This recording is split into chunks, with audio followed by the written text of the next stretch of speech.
Ayun, magandang hapon muli sa ating mga tagapakinig at nandito tayo ngayon upang magbahagi muli ng salita ng Panginoon sapagkat ito'y napakalaga, ito ay utos ng Panginoon na sa mga huling araw na ito, mga kapatid, sabi ng Bible in Matthew chapter 24 verse 14, so, when the time will preach the word of God into all nation, and the time is at hand.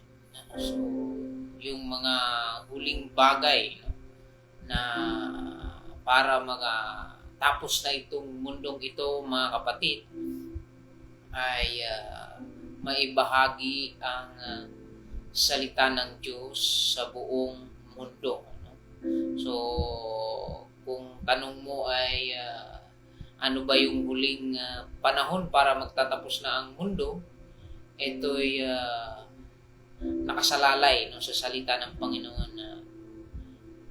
Sabi niya sa Matthew chapter 24 verse 14, when the word will preach to all nation and the end shall be. So, tandaan natin, mga kapatid, na ang pagbabahagi ng salita ng Diyos, ito yung huling bagay na para matapos na ang buong mundo. No? Sabi ng Matthew chapter 24 verse 14 na when the word of God will preach to all nation in languages, tongues, tribes, so the end shall be. No? But before that, tandaan natin na sa Matthew 24 verse 7 to 14 na magaganap nga itong lindol, nagaganap na itong mga disease, no? the severe disease, no? And rumors of wars against nation, no? So kingdom versus kingdom, no? Example, Russia versus Ukraine, Israel versus Iran, Palestine, and America. That is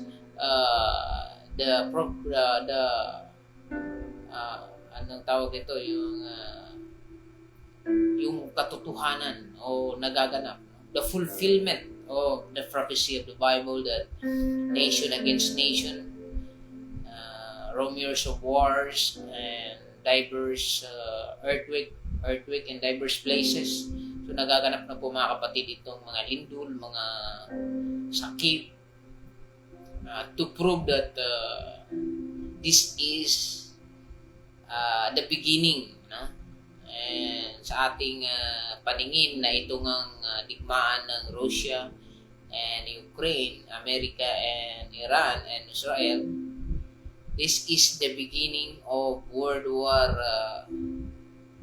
III, no? World War IV.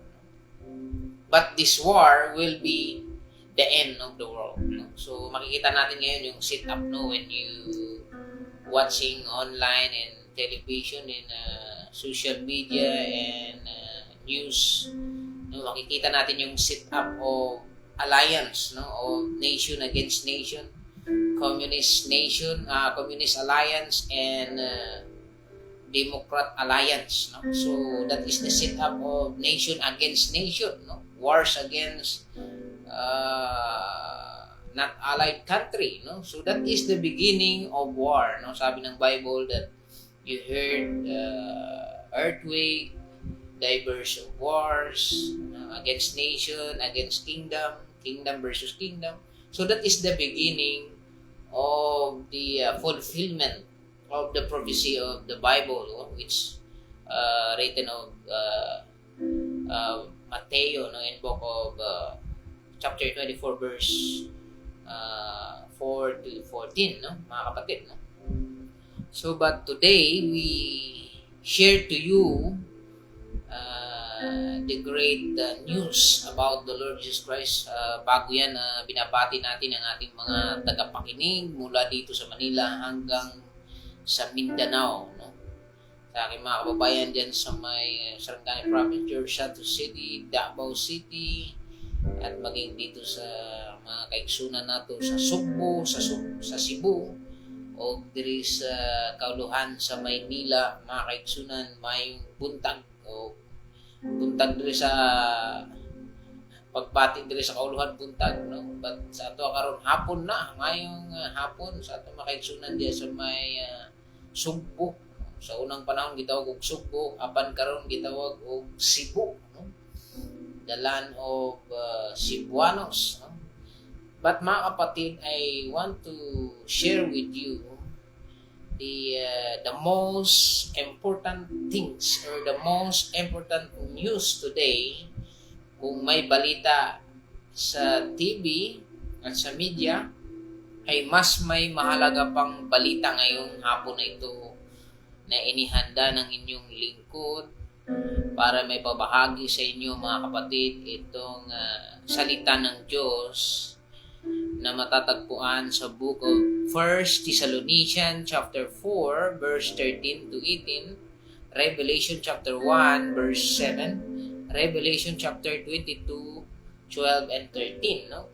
So dito sa mga isinulat ng mga dakilang apostol, no, itong salita ng Panginoon, mga kapatid, sa 1 Thessalonians chapter 4 verse 13 to 18, dito natin makikita yung napakahalagang balita patungkol sa mga believers, no? When you are the followers of the Lord Jesus Christ, you have great news today, which is the hope of the believers, and we call this the second coming of the Lord Jesus Christ and the rapture of the believers, no? Gusto kong i-emphasize na the rapture of the believers, the faithful believers, no? Sabi ng title natin, the second coming of Jesus Christ and the rapture of the faithful believers, no? Ibig sabihin, this second coming, or tinatawag nilang the rapture, yung pag-agaw ng isang iglap na mawawala itong mga Christian or the followers of the Lord Jesus Christ, ito po ay talagang mangyayari, at sapagkat ito po ay nakasulat sa kasulatan dito sa Book of Thessalonians chapter 4 verse 13 to 18, na kukunin nga ng Diyos ang lahat ng mga tagasunod ni Jesus na patuloy na nananampalataya sa Kanya, mga kapatid. Basahin natin ang patungkol sa pagbabalik ng Diyos at ang pagkuha ng Diyos ng mga tupa niya. Ibig sabihin, we are the sheep and He is the shepherd.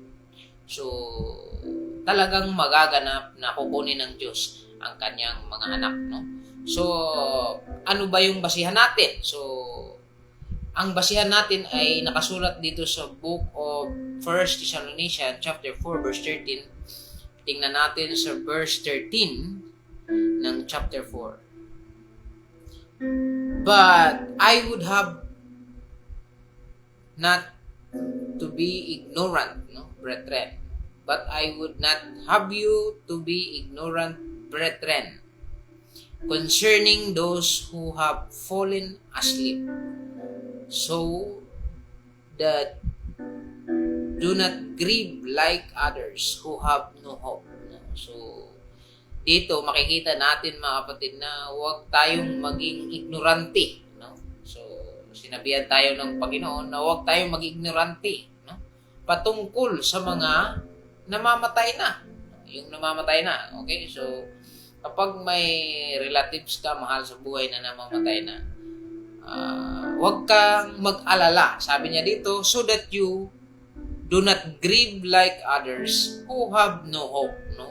So, huwag kang kagaya sa iba na wala ng pag-asa sa mga namatay na sa buhay. No? Mga mahal mo sa buhay na namamatay na. So, huwag kang mawala ng pag-asa. Bakit? Ano daw?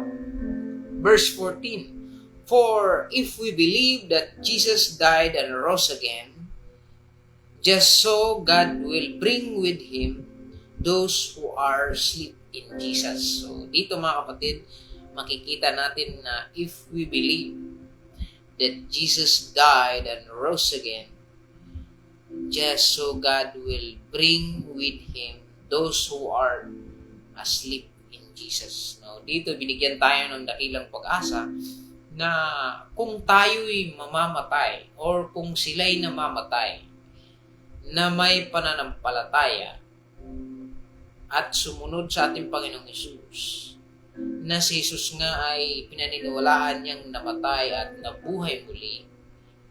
So ang Diyos Ama will bring with Him those who are asleep in Jesus. So babangunin muli, bubuhayin muli ng Diyos ang mga taong ito, or kung tayo'y mamamatay man, ay bubuhayin muli ng Diyos. Yun yung napakagandang balita. Dahil dito, sa ginawa ni Jesus sa krus, siya namatay at nabuhay muli, ay itong kamatayan ay natalo na ni Jesus sa pamamagitan ng kanyang ginawa. Ngayon, yung tali ng dyablo na tinatawag na kamatayan ay natalo na ni Jesus sa pamamagitan ng kanyang ginawa sa krus. No? So dito, sabi niya dito, huwag tayong mag-alala, no, sa mga namamatay na, sapagkat kung sila'y maniwala kay Jesus na pinadala ng Diyos Ama sa langit, na siya'y namatay at nabuhay muli, bubuhayin muli ng Diyos Ama kasama nila si Jesus. So,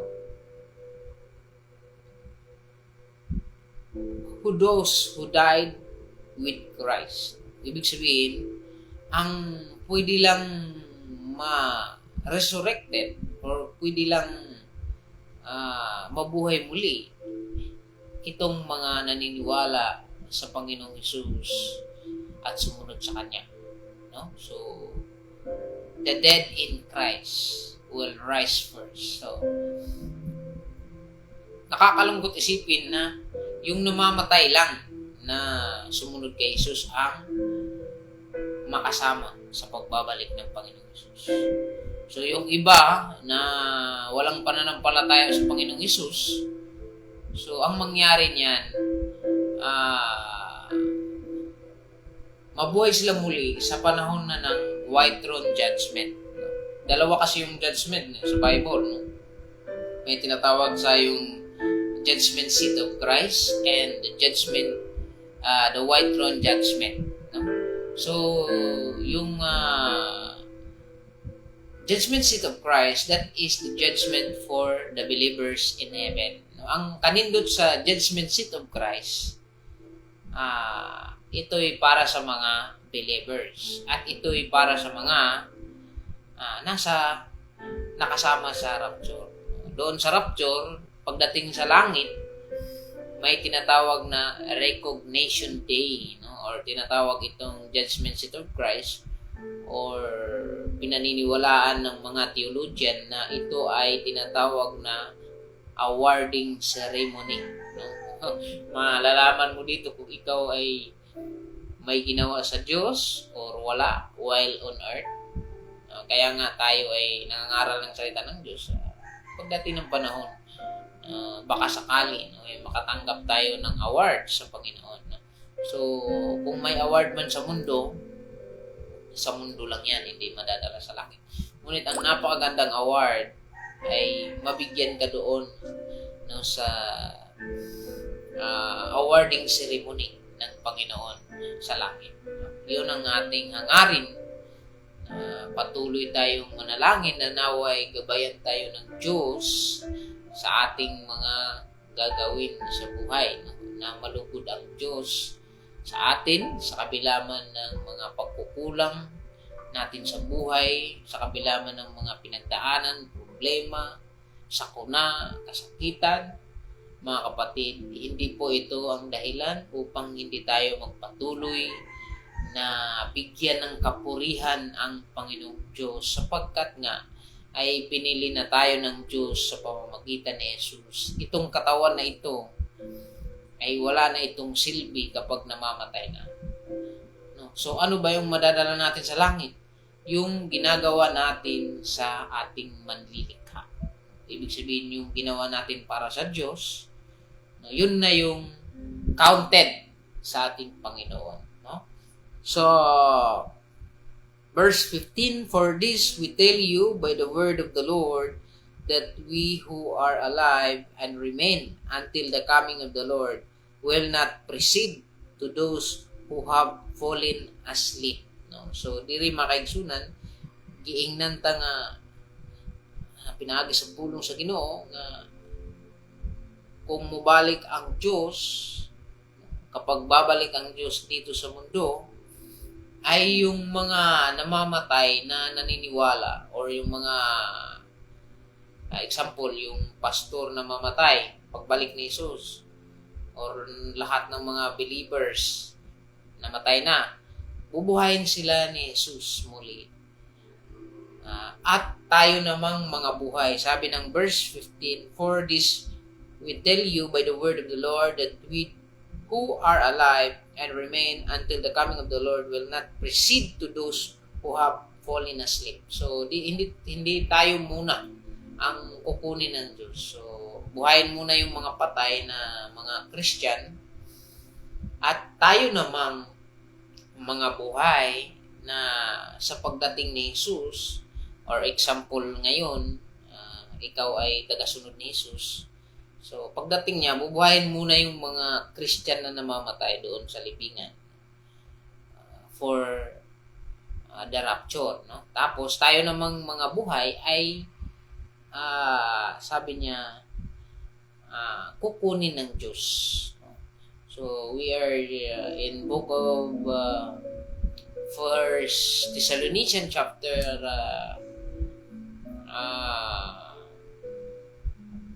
15, 52 to 57, we will be changed, no, into immortal body and into incorruptible body. Ibig sabihin, we will all be changed to glorified body sa pagbabalik ni Jesus.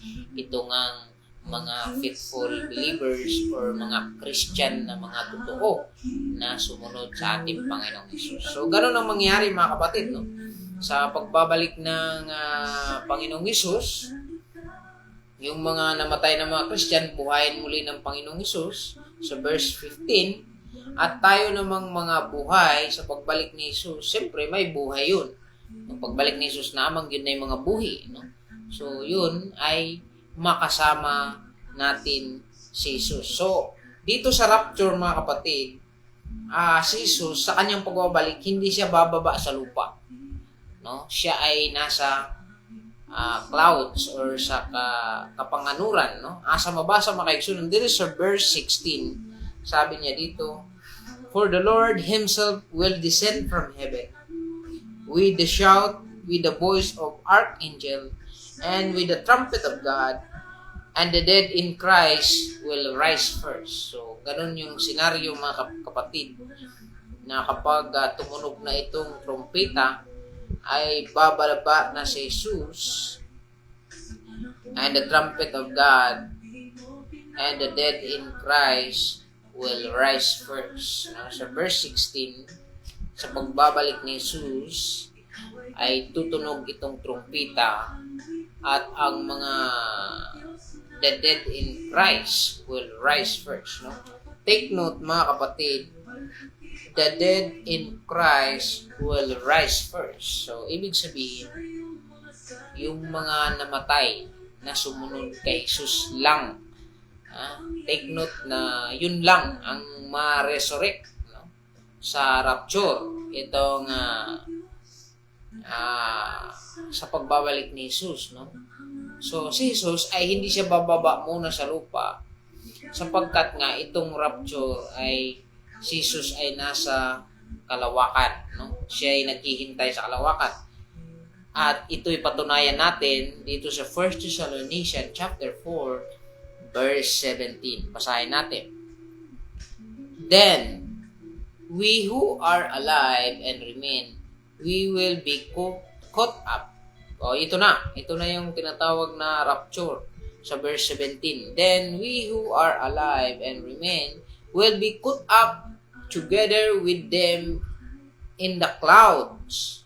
In the clouds, no? Take note, in the clouds to meet the Lord in the air, no? So yun yung sinasabi ko kanina na si Jesus ay hindi muna aapak sa lupa sapagkat ito nga ay sinundo lang tayo or kukunin yung mga believers. Caught up, no? We will be caught up together with them, no? Yung mga patay na mga Christian, with them, kasama natin sila in the clouds to meet the Lord in the air. So we will be forever with the Lord. So napakaswerte naman ng mga makasama sa rapture. Why? Because we will be forever with the Lord. No? So kapag nakasama ka sa rapture, ikaw ay napakaswerte na tao sa buong mundo. Sapagkat sabi nga dito, then we who are alive and remain will be caught up together with them in the clouds. So caught up, yun ang tinatawag na rapture, yung pag-agaw or pagkawala ng mga Christian. Ito'y nasusulat sa 1 Thessalonians chapter 15 verse 52 to 57 that in a twinkling of an eye, no? In a twinkling of an eye, we shall be changed. So, yung rapture ay kagaya ng isang pilik mata, ano? Isang pilik mata, ganun. So, mabilis mga kapatid, itong rapture, no? Yung pagbabalik ng Diyos ay napakabilis itong rapture na magaganap sa ating kapanahunan ngayon, no? So, yung rapture o yung pagkuha ng Diyos sa lahat ng mga tupa niya ay napaka gandang event sa buhay ng mga tagasunod ni Jesus, no? So, yung mga namatay na, no? In verse 16, sabi niya sa 1 Thessalonians chapter 4 verse 16 that the dead in Christ will rise first. Yung mga Christian na namamatay ay bubuhayin muli ng Diyos. At tayo namang mga buhay ay makasama sa kanila. Sa verse 17, we will be caught up together with them in the clouds to meet the Lord in the air. Take note, saan ang Panginoon? To meet the Lord in the air. No? So verse 17, that we will meet the Lord Jesus in the air, and so we will be forever with the Lord. No? Napakaganda mga kapatid na kapag tayo'y tagasunod ni Jesus, hindi sa kung ano-ano ang sinusunod natin, si Jesus lang, ay may pag-asa tayong makasama sa rapture. We are candidate for the rapture. Sapagkat sinabi dito na ang lahat ng mga tagasunod ni Jesus or ang mga tupa niya ay kukunin ng Diyos. Kasama natin yung mga Christian na namatay at bubuhay ni Jesus ngayon. Yung mga namamatay na may pananampalataya sa Panginoong Jesus, bubuhay niya ngayon. And we will be together with them in the clouds to meet the Lord in the air. So, klaro na yung Panginoong Hesus ay nasa kalawakan. At we will meet them in the clouds to meet the Lord in the air. So, klaro yun mga kapatid, ha?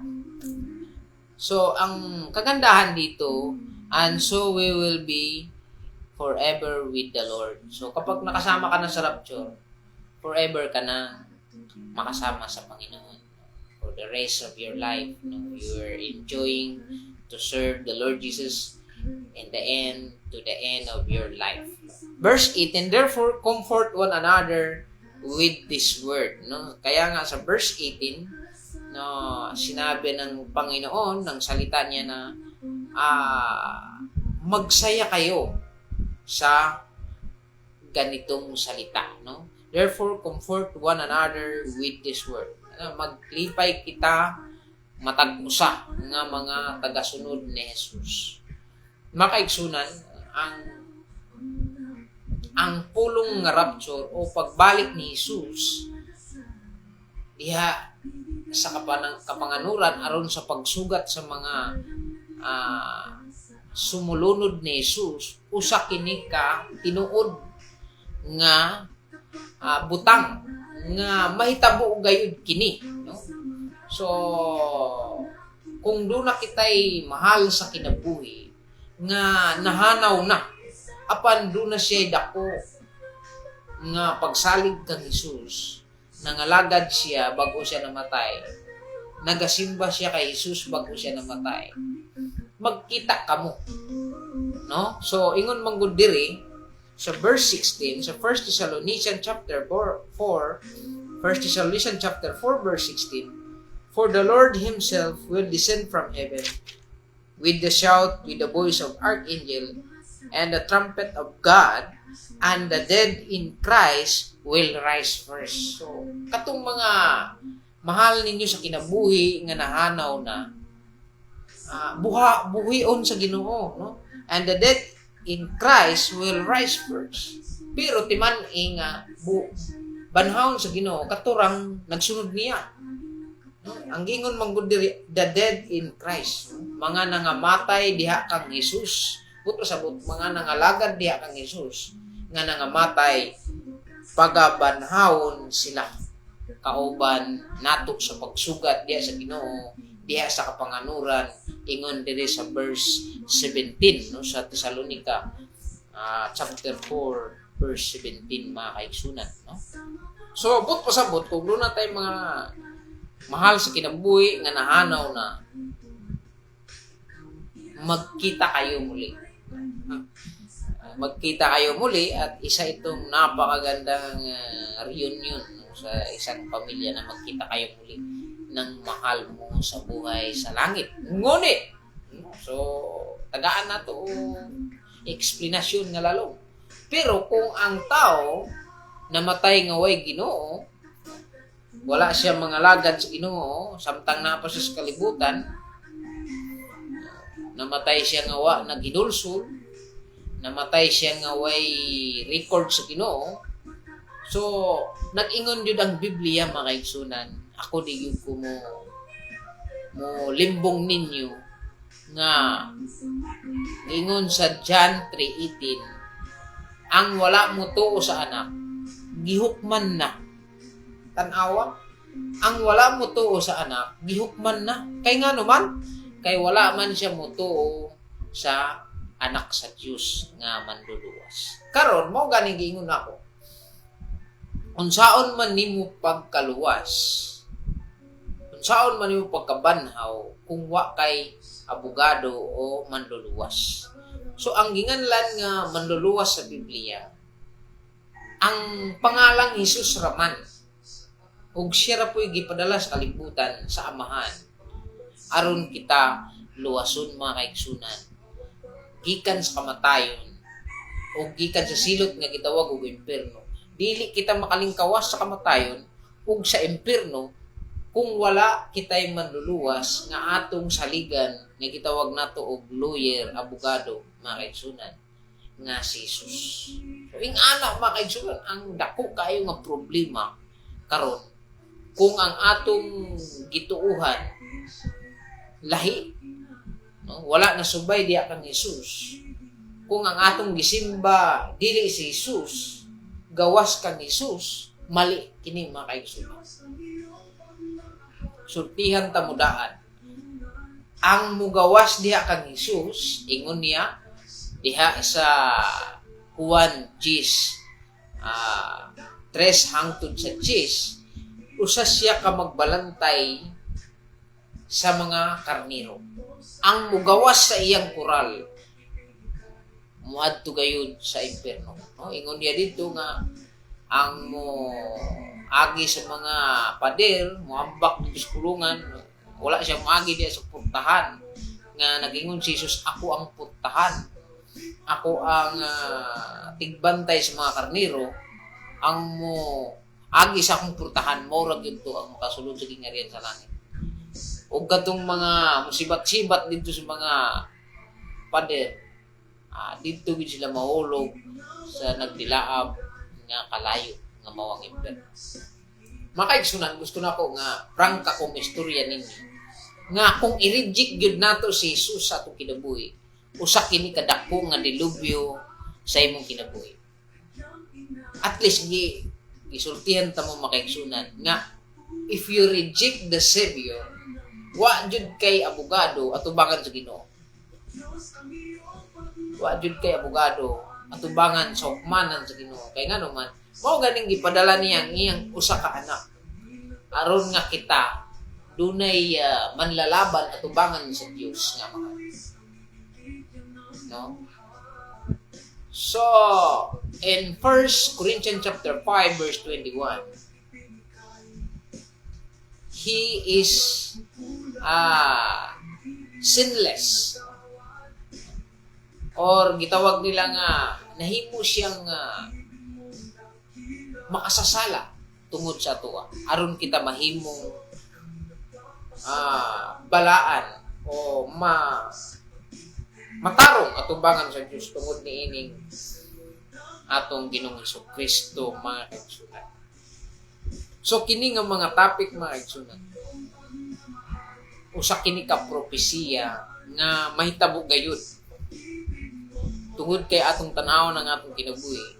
When we see our life today, even the world is going to worse and worse. Patungo talaga ito sa kaguluhan ang ating mundo. At ayaw mo sa hindi, ay talagang maghari si Antichrist dito sa mundo.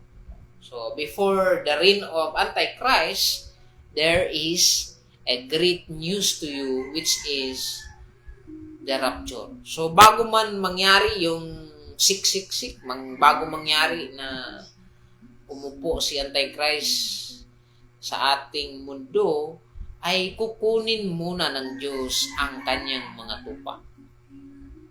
Mga kapatid, pinag-aralan ko ang Bible mula, hindi naman lahat, pinag-aralan ko yung story sa Old Testament. Itong ating Diyos Ama ay may katangian siyang iligtas ang kanyang mga tao. Example, sa panahon ni Moises. So, ililigtas ng Diyos muna yung kanyang mga tao. No? Iligtas ng Diyos ang kanyang mga tao. So, yun po yung tandaan natin. Sa panahon ni Daniel, iniligtas ng Diyos Ama itong si Daniel sa lungab ng mga leon, mga kapatid. So, sa panahon ni Lot at ang kanyang mga anak, ay niligtas din ng Diyos sa Sodom at Gomorrah. That is the picture na sa ating henerasyon ngayon ay iligtas muna ng Diyos ang kanyang mga tupa. So, ito yung dapat nating isipin. And the book of John chapter 14 verse 3 that Jesus Christ says, I will come again and receive you unto myself, that where I am, ye may be also. So, tandaan natin na bago man maganap ang kaguluhan sa buong mundo, base sa kaugalian ng Diyos Ama, ay ililigtas muna itong mga tupa. Ililigtas muna niya yung mga followers ng ating Panginoong Hesus sa kadarating ang napakalaking kaguluhan sa buong mundo, maging itong tinatawag na kapighatian ng mundo. No? Yung galit ng Diyos ay ibubuhos sa sanlibutan. Bago magaganap yan, mga kapatid, hindi maaari na hindi muna iligtas ng Diyos ang kanyang sambahayan. Mga kapatid, itong salitang ito ay talagang napakahalaga sa buhay natin, lalo na itong event. So, ang perspective ng mga theologian ngayon sa ating panahon ay we are going to the exciting event, itong tinatawag nilang pagbabalik ni Jesus na tinatawag na rapture. Itong rapture, mga kapatid, ay pagkuha muna sa mga mananampalataya na sumusunod sa ating Panginoong Jesus. Si Jesus, mga kapatid, ang pinadala sa lupa upang tayo'y iligtas sa napakalaking kapahamakan na tinatawag na galit ng Diyos or the wrath of God to the sinners, sa mga makasalanan, no, mga kapatid.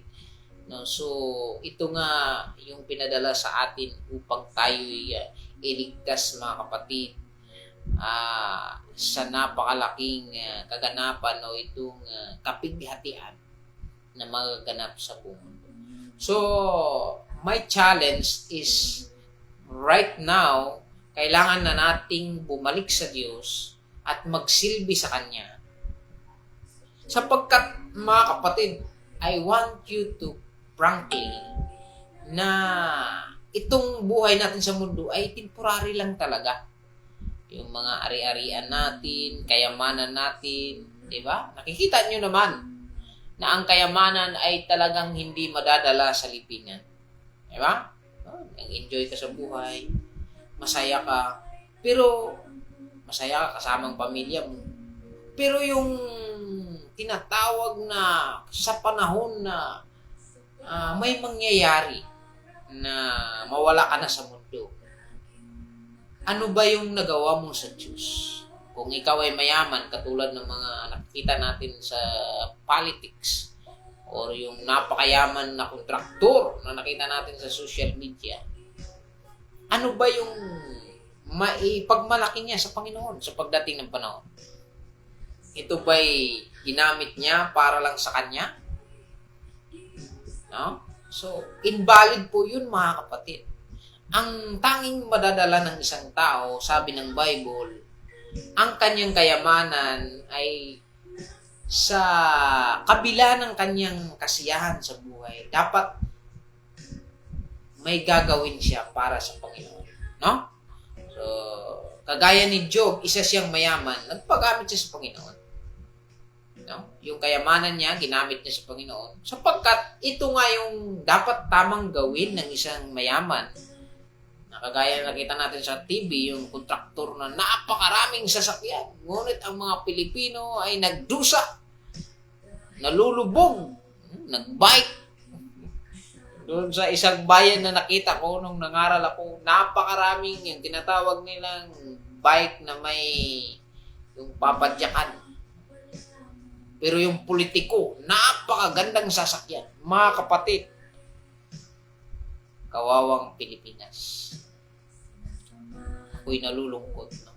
Ang Pilipino ay nagdudusa, no? Sa pamamagitan ng bike lamang. No? Yung bike niya parang gutay-gutay na. No? So yung bayan na yun ay napaka-kurap ng mga opisyal, mga kapatid. Nagsasakyan, napakaraming sasakyan. Ngunit yung kanilang mga kababayan, nakabike lang na puro mga yung parang nasisira na, ano? Kawawa talaga. So, ganun yung tao kapag siya ay nakaupo na walang pagmamahal sa kapwa, ay talagang ang iniisip niyan ay ang kanyang sarili. Ngunit, sabi ng Bible, the book of works and the book of life. When you receive Christ, you have a book of life. When you receive Christ and doing good works, ay nasusulat po yun sa Panginoon. Yeah, I challenge you, if you are rich, try to invest to the work of the Lord. Laan ka ng kayamanan mo para sa Panginoon. Sapagkat sabi ng Panginoon, ang kayamanan sa langit ay hindi nananakaw Sapagkat record natin yun. No? Kapag ikay mayaman, katulad ng mga Biskaya, doon sa TV, nakita niyo yung napakarami sasakyan. Kung gagamitin nila ang kanilang kayamanan para sa Panginoon, or hindi man lahat, kahit kunti lang, at least, yung pera na yun ay gagamitin sa gawain ng Panginoon. Record niya yun. Hindi ko record yun. For example, mag-donate siya sa atin, o tayo ng simbahan dyan, o saan man ang lalagyan ng simbahan sa mga taong walang church, o tayo ka dyan. Record niya yun. Record mo yun. O, sa akin, nagbabahagi ako ng salita ng Panginoon. Record ko sa Panginoon to. Nakasulat yan doon. No? Sa Revelation na tinatawag na Book of Life and the Book of Works. Pero bago yun, kailangan registered muna tayo sa Panginoong Hesus. Tanggapin muna natin si Hesus. Susunod tayo sa Kanya. At kung may gagawin tayong mabuti, ialay natin sa ating Panginoong Hesus. At ito ay valid. Kung kayo ay mayaman, pag kayo may card, or credit card, or cards, mga ATM, pag invalid yung number, hindi talaga lalabas yung pera. Sa Panginoon, ganun din.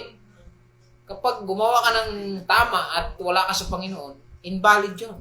Dapat, you must register yourself in Christ, tanggapin muna si Jesus, at sumunod sa Kanya, sabihin mo, itong gagawin ko, Panginoon. Tutulong ako sa gawain ng Panginoon. Panginoon, sabi ni Zacchaeus, 3/4 or 1/2 of my mahigit sa kalahati, itong kayamanan ko ay ibabalik ko sa mga luka. Sabi niya sa Panginoong Jesus. Bakit? Ano ba yung ni Zacchaeus? Mayaman siya. Gusto niya magkaroon ng record sa Panginoong Jesus. So, pagdarating ng panahon, ay makinabangan niya ito at may pagmalaki niya, Panginoon, ito yung ginawa ko para sa. Sana ganun yung mindset natin, mga kapatid. Gagawin mo yun para sa Panginoon at magkaroon ka ng record sa Kanya. At balang araw ay sasabihin ng Panginoon, come to my kingdom, thou good and faithful servant. Mga kapatid, ang lahat ng bagay na binigay sa atin ng Diyos ay may purpose. Maybe you are talented, ano man yung talent na binigay ng Diyos sa'yo, ay sana gagamitin mo ito sa kaluwalhatian ng Panginoon. Maraming salamat. This is Brother Joe Maritua. Sana po ay may tutunan kayo sa ating pag-aaral. At panalangin ko na patuloy tayong sumunod sa ating Panginoong Hesus.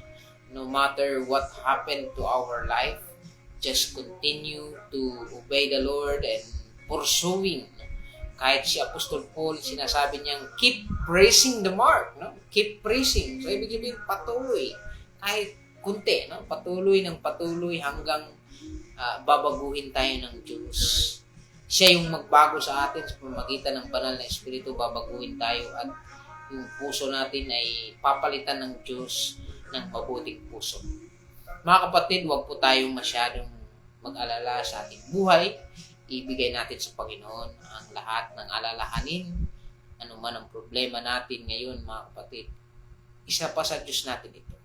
Hindi natin ang alam ang buhay ng tao, talagang Diyos lang ang nakakaalam. Kung may problema man tayo, ay ibigay natin sa Diyos. Kung may mga bagay na hindi natin kayang resolbahin, manalangin tayo sa Panginoon. Panginoon, nawa itong aking kalagayan ngayon ay bigyan mo ng solusyon.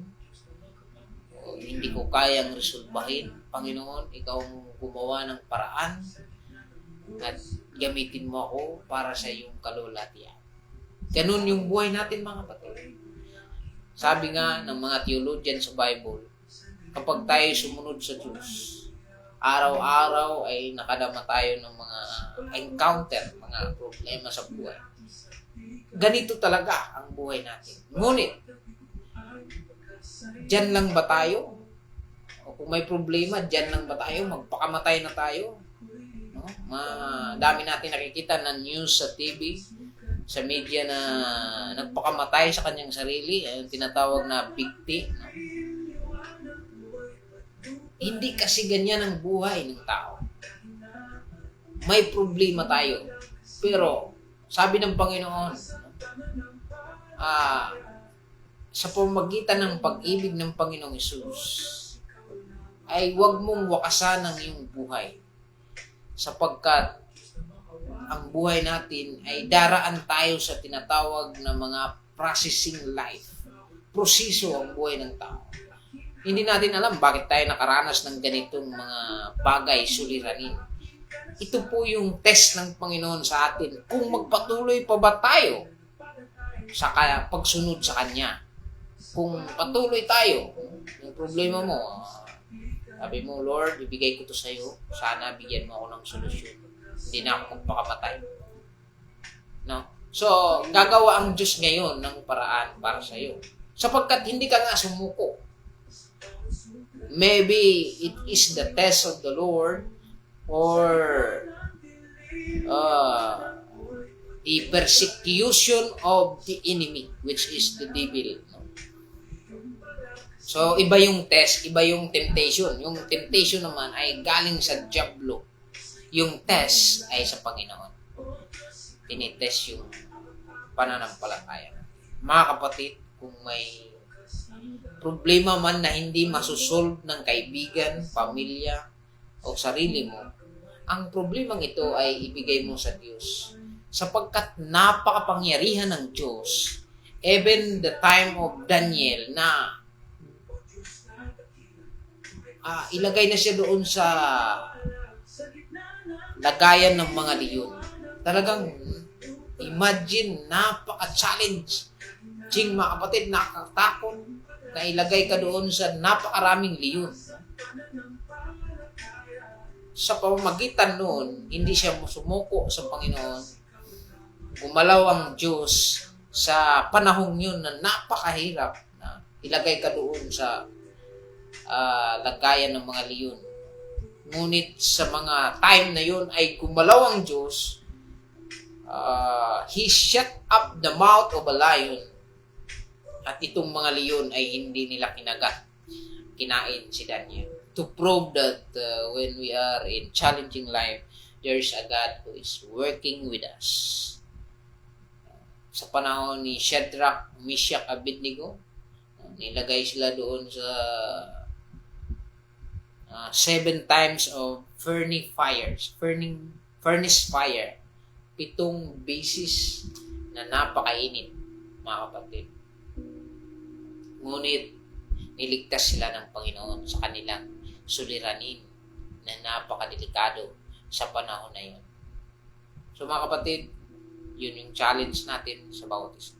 Mabuhay po tayong lahat. This is Brother Chumarito is preaching the Lord Jesus Christ is the way, the truth, and the life. No man cometh to the Father except through Jesus Christ. Mabuhay po tayong lahat hanggang sa muli nating pagkikita. Maraming salamat sa pag-share at sa pakikinig at sa panonood ng ating live, and support also our YouTube channel and Facebook page, mga kapatid. Patuloy natin na ibahagi ang salita ng Panginoon. Mabuhay tayo. God bless. God bless.